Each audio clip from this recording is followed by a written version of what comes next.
Hello again, Phage Hunters. This is Dr. McClory, and this is also Unit 2 of Phage Hunting for Fall 2020, where we will be learning how to use science to find phages.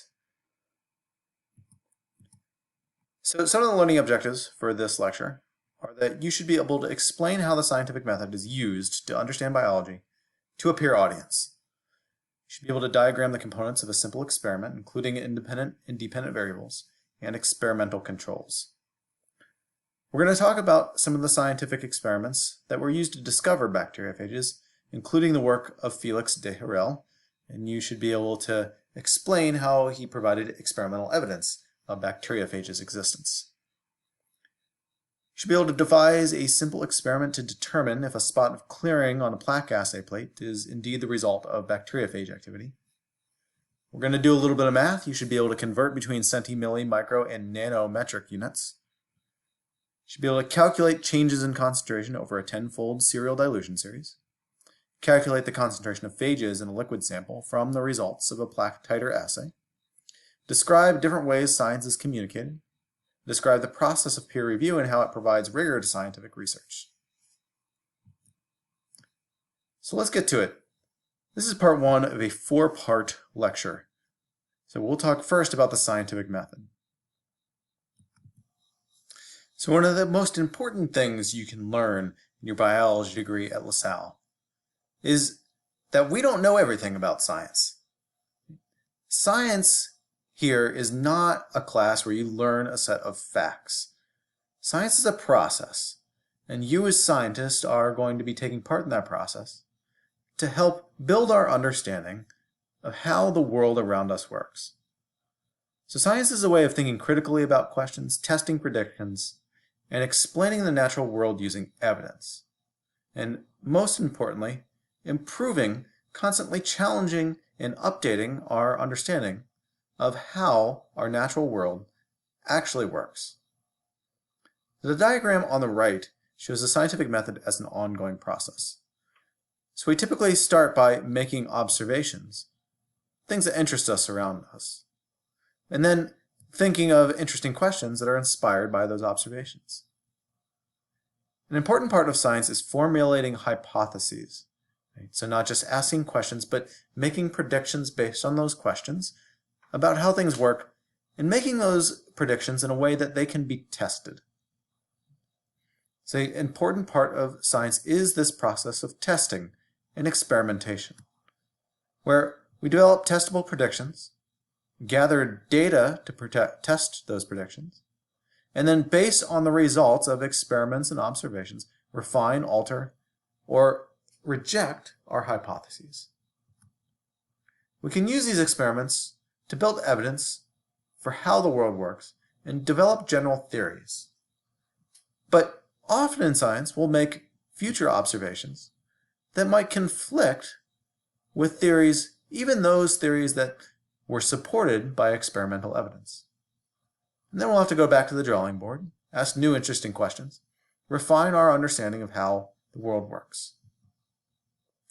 For example, if you're the famous Isaac Newton, you might be sitting under your apple tree, and when an apple falls onto your head, you might make an interesting observation that that apple was pulled toward the ground of the earth.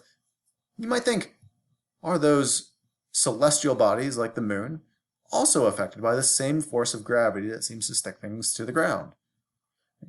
You might come up with a hypothesis about how those bodies in the heavens might be affected by the force of gravity, and then devise a series of experiments where you can make astronomical observations, measure carefully the plot of the moon and the stars to the sky, and see if they fit with your predictions of how gravity pulls things on the ground.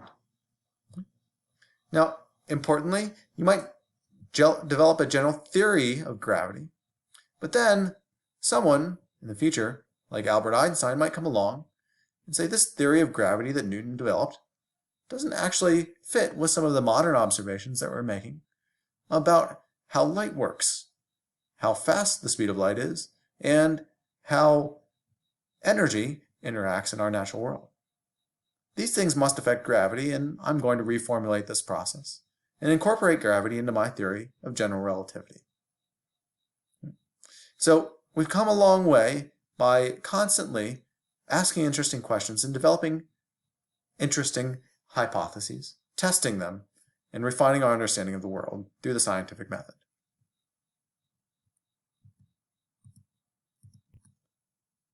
So in science, we rely on two different methods to build evidence for how the world works. We'll do descriptive science, where we make observations and explore the natural world. And this relies on inductive reasoning, where we infer an explanation from observations. For example, Dr. Jane Goodall inferred many important explanations for how chimpanzee social structure is arranged by her careful observations of the chimpanzees of the Gombe forest. We also in science will do hypothesis-based science, where we will test predictions with experiments. And this relies on deductive reasoning, where we predict an explanation and then test it with logically designed experiments. For example, Gregor Mendel made many important insights into how genes and genetics work in pea plants by carefully breeding and rebreeding his plants in his monastery garden. Both of these aspects of science are important for building a complete understanding of how the world works. Before we do experiments, we have to be able to formulate a hypothesis. So all questions that we have are great, but they're not necessarily great for science, because in science we need to be able to answer questions with evidence. And in order to do that, we have to be able to test them. A hypothesis is a proposed explanation for a question that's testable. Right? A hypothesis needs to be falsifiable. So there has to be some condition, some experimental result that you could conceivably achieve that would be able to disprove the hypothesis. Right? If there's an explanation that supports the hypothesis no matter how an experiment concludes, it's not a good hypothesis because there's no way to falsify an experiment. Importantly, this means that science doesn't prove anything. Right? We're always open to new evidence. We're always looking for ways to falsify or disprove our hypotheses.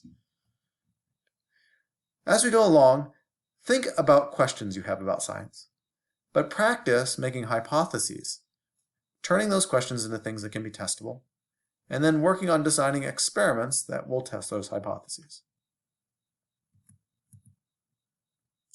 Experiments are a critical aspect of science where we're going to test hypotheses. So an experiment is a procedure that's carefully carried out to test a hypothesis, right? To refute or validate, provide evidence for that hypothesis. There's a couple key terms that we'll talk about in terms of experiments. We'll talk about variables. Variables are things that vary, that change in the experiment. We have independent variables that are things that are changed by the experimenter.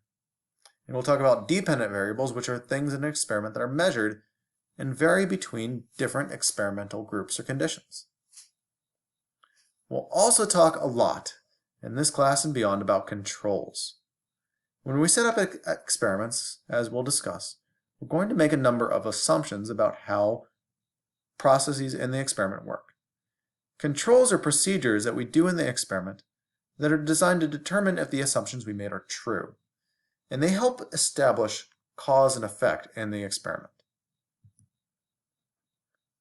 So here's a simple diagram of an experimental design where we're testing the effects of water on the growth of plants. We have two experimental groups here. We have two pots filled with dirt, identical clay plots where we put in 10 seemingly identical bean seeds into each pot. Leave those pots on a table. One of those pots we're going to water. Right? One of those pots we're going to not water. So the water is the independent variable. That is the thing that varies between the two experimental groups. Right? So in this experiment, we're comparing the effects of water on two different groups. We have our experimental group where we've added the water, and we have our control group that we didn't add water. You can see at the end of this experiment that in the water pot, 9 out of the 10 seeds sprouted, and in the non-water pot, 0 out of 10 seeds sprouted. The seed sprouting is the dependent variable. It's the thing that changes in response to the independent variable that we varied between the groups. Now I want to stress here the importance of including a control, of comparing these two different conditions. If we wanted to know if water is important for growing plants, if we simply had one pot and watered it, and 9 out of the 10 seeds sprouted, would we really know if the seed sprouting was the result of the water, or the dirt, or something else that we magically did to one of those pots? We have to be able to control independent variables and determine the causality of the change in the dependent variable. So we'll talk a lot this semester about controls. Because as every research mentor that I've ever had has told me, your experiment is only as good as your controls. We'll use in this course positive controls, which are samples that, or an experimental group that should give you a positive result no matter what. We use positive controls to prove that an experiment or an experimental setup is actually going to work in some sort of condition. A negative control is a sample or an experimental group that gives a null or negative result no matter what happens. Negative controls should show that your assay is actually sensitive and is not actually just going to give you a positive result no matter what. For example, if you wanted to design an experiment to answer the question, is Brondo what plants crave? And for all of you who were not 17 in 2006 when the movie Idiocracy came out, I highly encourage you to go back and watch this.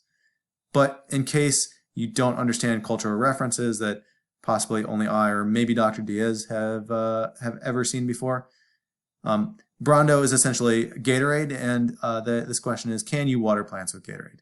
So in this experiment, you might think of doing a positive control where you use regular water. And so if the plants don't grow, do you know that the seeds are dead or not? Right? So you want to do something that you know is going to allow those seeds to grow so you can see if the experiment was going to work or not. You also want to include a negative control. For example, you might include a group of seeds where you don't water, as in the previous experiment. And so if the plants do grow, how would you know that it's actually the Brondo watering that's actually affecting the growth? You want to do something where you can show how little the seeds would grow without the independent variable intervention. One important types of controls that we use in clinical trials, which are trials of medical interventions. For example, many of the medicines that are being developed for COVID-19 are in clinical trials that are placebo-controlled. So in diseases, our symptoms are influenced both by the biology of a disease, right, by the SARS-CoV-2 virus actually interacting with our cells, but they manifest in symptoms, which are really ways that we feel. Right? So you'll feel sore or achy, and those things can be influenced by the virus itself, but also by our perception. If I'm feeling pretty glum about being isolated in my house for so long, maybe I'll feel a little bit worse than I would otherwise. But also importantly, oftentimes if we're doing something, if we're taking a medicine for our illness, we are going to assume that that's going to make us feel better. Right? And oftentimes we know in a number of situations that people thinking they're being treated for a disease will actually help them feel better. And on the right here, so Wikipedia has a great article on placebos that I encourage you to check out. And this figure discusses some of the ways that alternative therapies, which are sometimes called homeopathies, are often misinterpreted as cures when in fact there's really no biological basis for their effect. And so in B, we have an example that many people feel better when they believe they're treating their illness, right? Even if there's no underlying reason for the alternative therapy to actually affect the biological disease, if somebody thinks they're going to get better, they might feel better. And this is called the placebo effect. So placebos are fake treatments, or treatments that are intended to have no effect on the disease. So in designing clinical trials, we will not just compare a drug to somebody not being treated because the person not being treated might not assume they're going to do so well. And the placebo is going to give them the fake perception that maybe they were being treated for the disease. Importantly, clinical trials are also typically blinded, so neither the patient nor the doctor know if the drug is a placebo or not.